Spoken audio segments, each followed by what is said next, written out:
Hello students, welcome to our YouTube channel.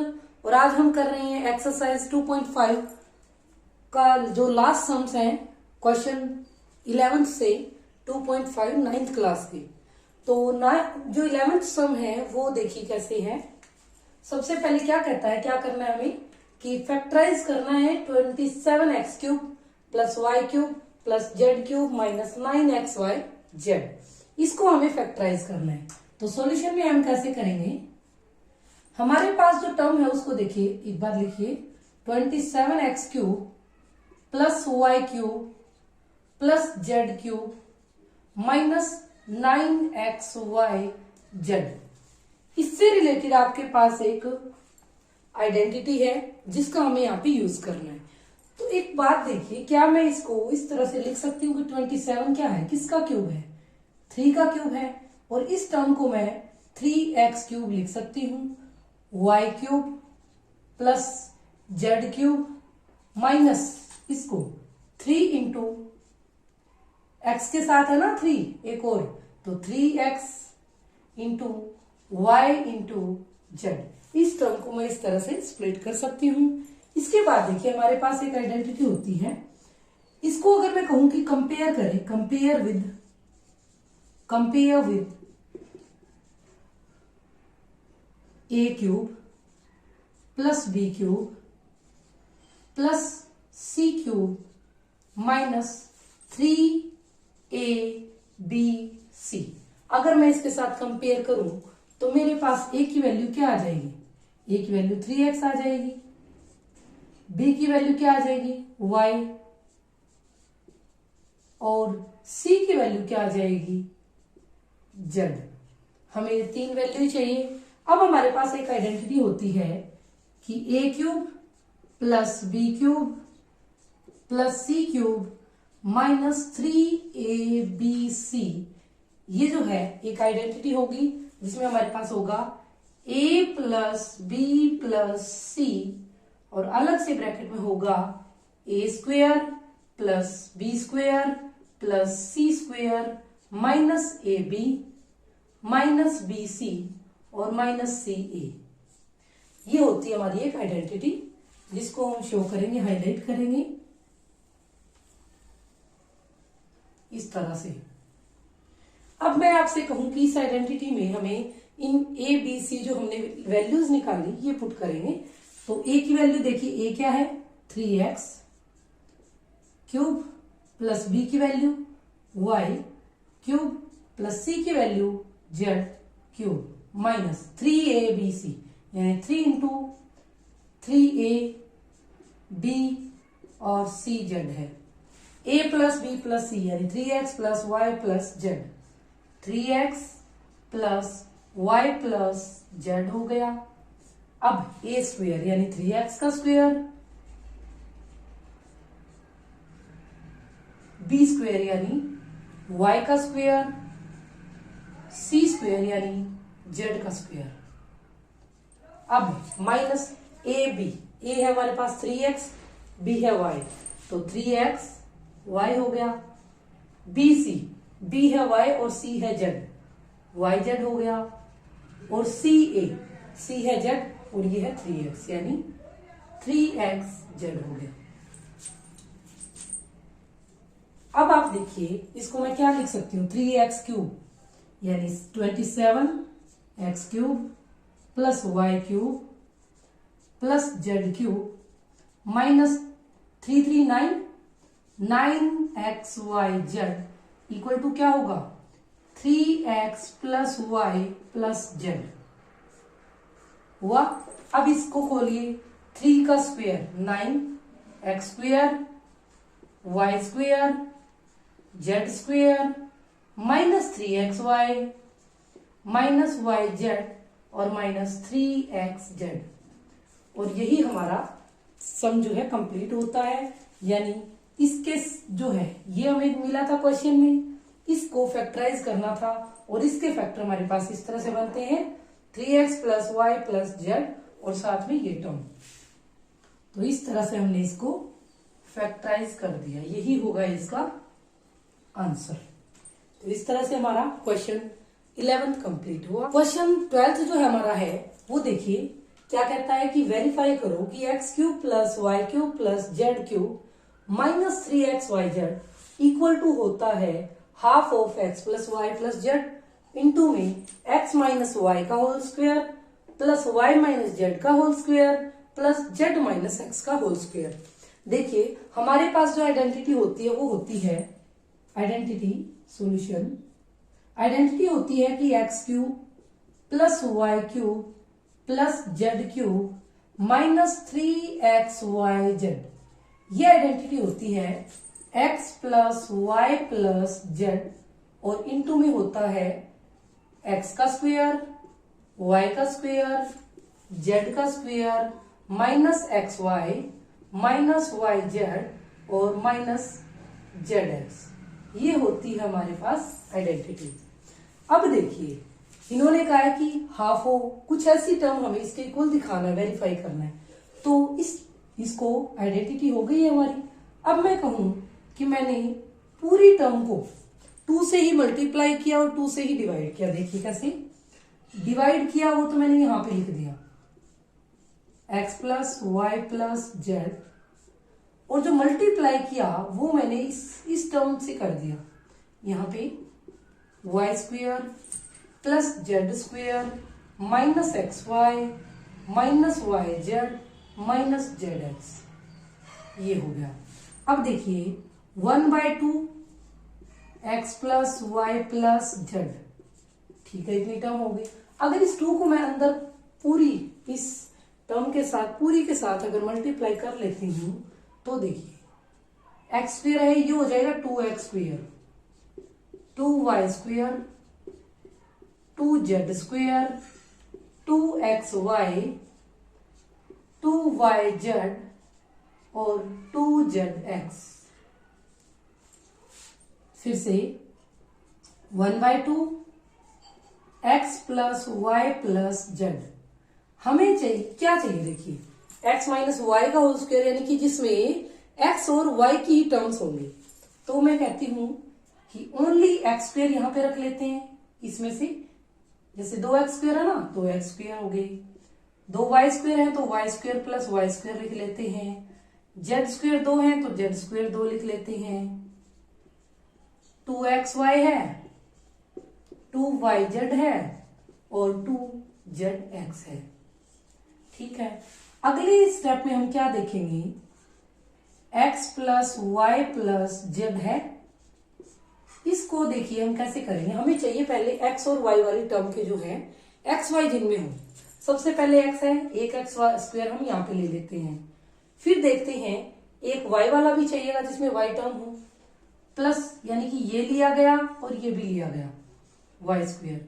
फिर हम ऐसी टर्म लेंगे इनमें से जिसमें x और y दोनों दे रखी हैं, जैसे कि ये 2xy माइनस 2xy ये ले लिया, प्लस फिर हम बात करेंगे y माइनस जेड स्क्वायर के लिए, तो हमें चाहिए y वाली टर्म, यानी कि ये ले लेते हैं y स्क्वायर, प्लस z भी चाहिए तो z स्क्वायर वाली ले लेते हैं टर्म।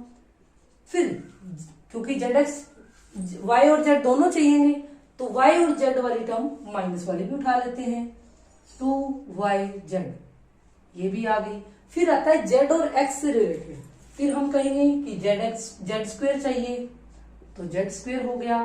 फिर चाहिए x भी चाहिएगा तो x स्क्वायर ये रहा x स्क्वायर, और फिर हमें चाहिए कि दोनों z और x वाली टर्म जो है यानी माइनस का 2zx complete equal to half. जो टर्म यहाँ पे लिखी गई है वो सभी यहाँ पे लिखनी है, साथ साथ लेके चलना है।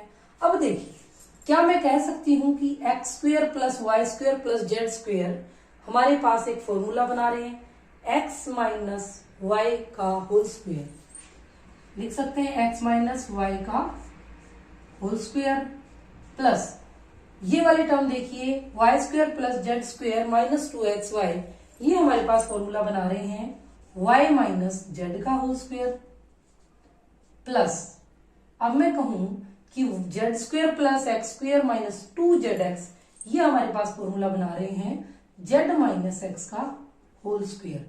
और यही चीज हमें यहाँ पे प्रूव करनी थी। लास्ट में हम लिखेंगे इसके सामने कि x cube plus Y cube plus Z cube minus 3xyz, इस तरह से हमारे पास क्या हुआ, इसके इक्वल आ जाता है। यही हमें वेरीफाई करना था। इस तरह से आपका सम कंप्लीट हुआ। हमारा 13th क्वेश्चन जो है वो है, देखिए क्या कहता है कि अगर x plus Y plus Z equal to 0 हो तो हमें शो करना है कि x cube plus Y cube plus Z cube equal होगा 3xyz के। हमारे पास जो टर्म होती है, एक जो आइडेंटिटी होती है, वो होती है X cube plus Y cube plus Z cube minus 3xyz, जो होती है वो होती है X plus Y plus Z और साथ में X square plus Y square plus Z square minus X Y minus Y Z और माइनस जेड एक्स के। इस तरह से ये हमारी आइडेंटिटी होती है। आइडेंटिटी को आप हाईलाइट करें ताकि आपको बार बार वो चीज ध्यान में रहे। अब ये आइडेंटिटी होती है। अब इसने कहा कि x plus Y plus Z जो है वो 0 है, यानी इसकी जगह हम क्या करेंगे, 0 पुट करेंगे।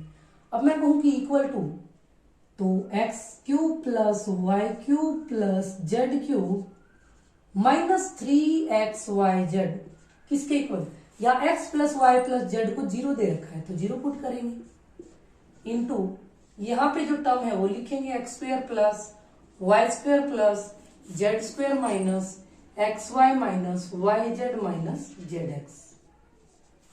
अब अगर ये 0 है, पूरे को मल्टीप्लाई कर रहा है, तो 0 के साथ मल्टीप्लाई क्या आएगा, 0, यानी कि x cube plus Y cube plus Z cube minus 3xyz की वैल्यू कितनी आ गई, 0। अब हमें क्या करना है, X cube plus Y cube plus Z cube को इसी साइड रखो और ये जो माइनस का 3xyz है इसको उस साइड लेके जाओगे तो ये प्लस का बन जाएगा। और यही हमें प्रूव करना था, शो करना था, यही हमारा आंसर है। तो आप लिखोगे हैंस प्रूव्ड, हैंस प्रूव्ड। इस तरह से हमारा क्वेश्चन 13th भी कंप्लीट हुआ।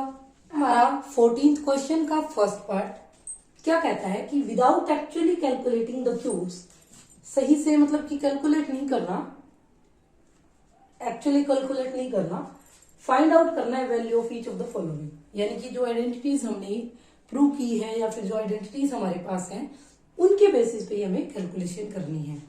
अब पिछले ही सम में क्वेश्चन 13th में मैंने देखा कि इफ, सॉल्यूशन ही करेंगे इसका,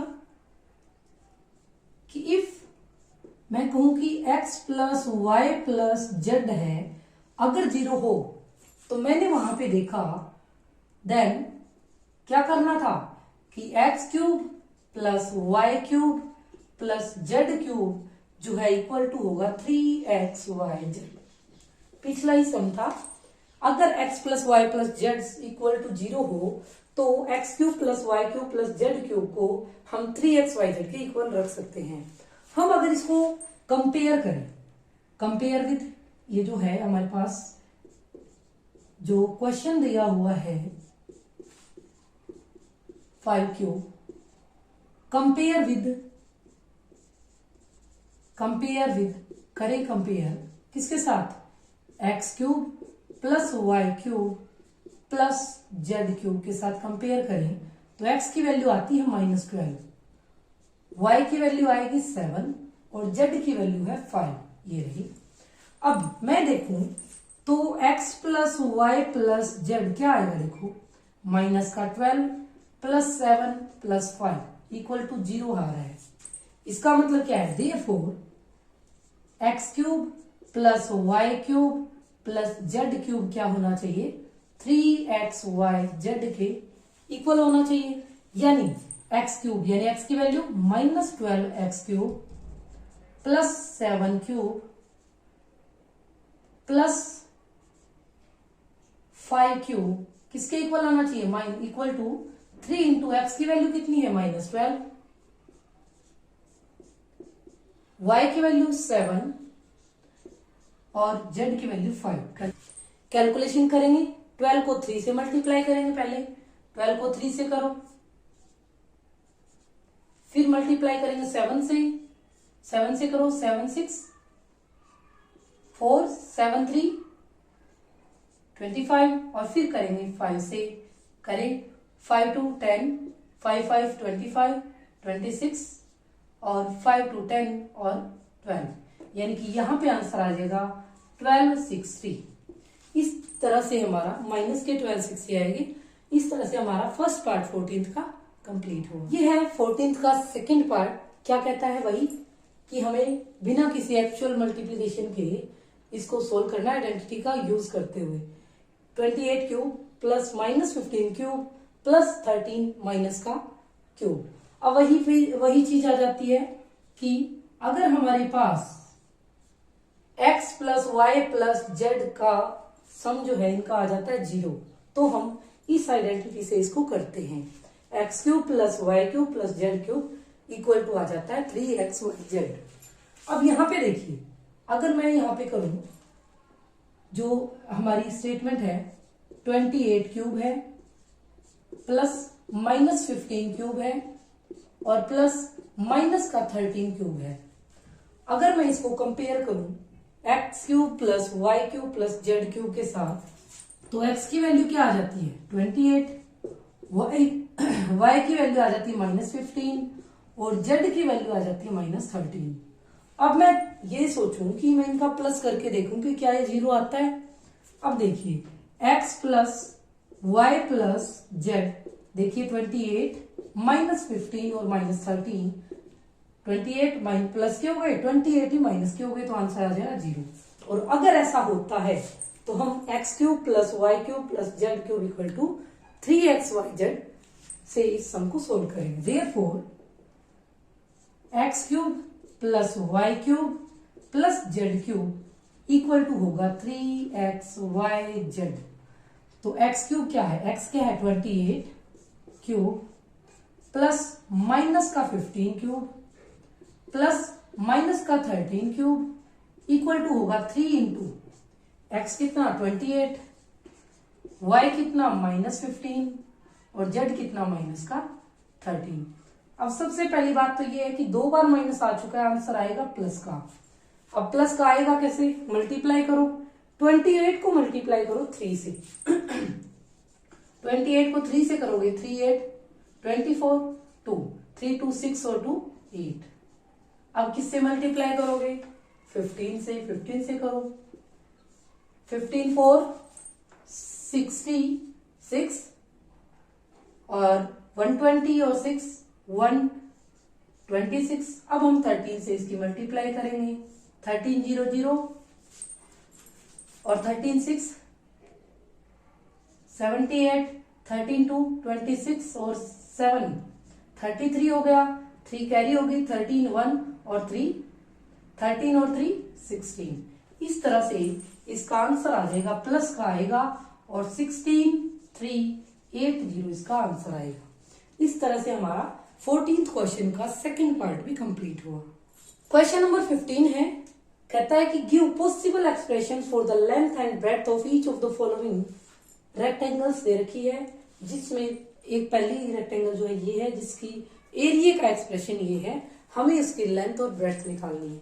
सिंपल सी बात है, सॉल्यूशन करेंगे, क्या होगा, एरिया हमें दे रखा है 25a स्क्वायर माइनस 35a और प्लस 12।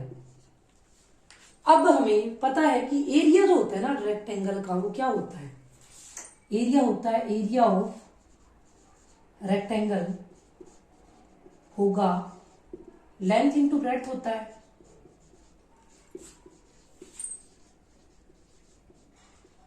अब ये जो टर्म हमारे पास है 25a square minus 35a plus 12, इसको हम इस तरह से स्प्लिट करेंगे कि हमारे पास दो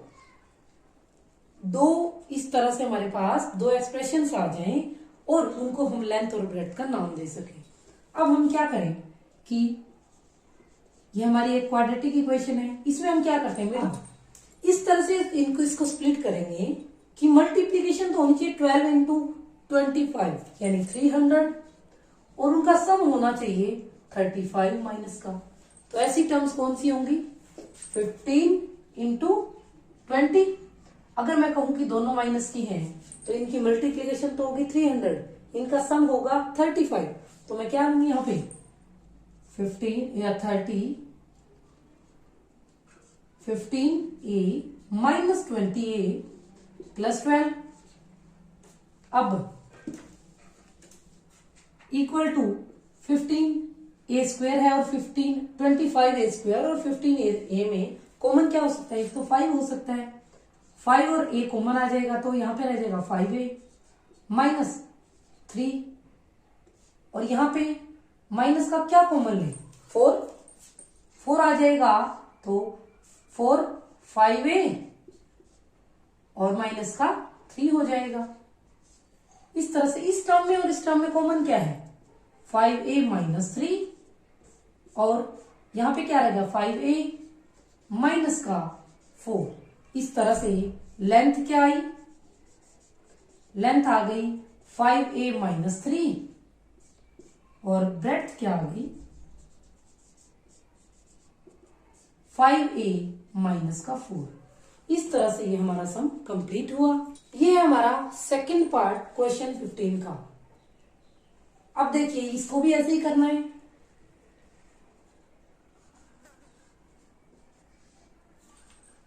y स्क्वायर प्लस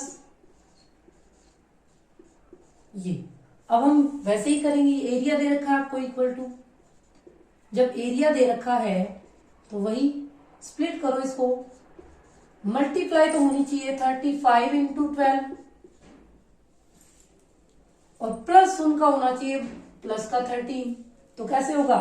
एक होगा माइनस का 15y और प्लस का 28y और माइनस 12। सोचिए कैसे?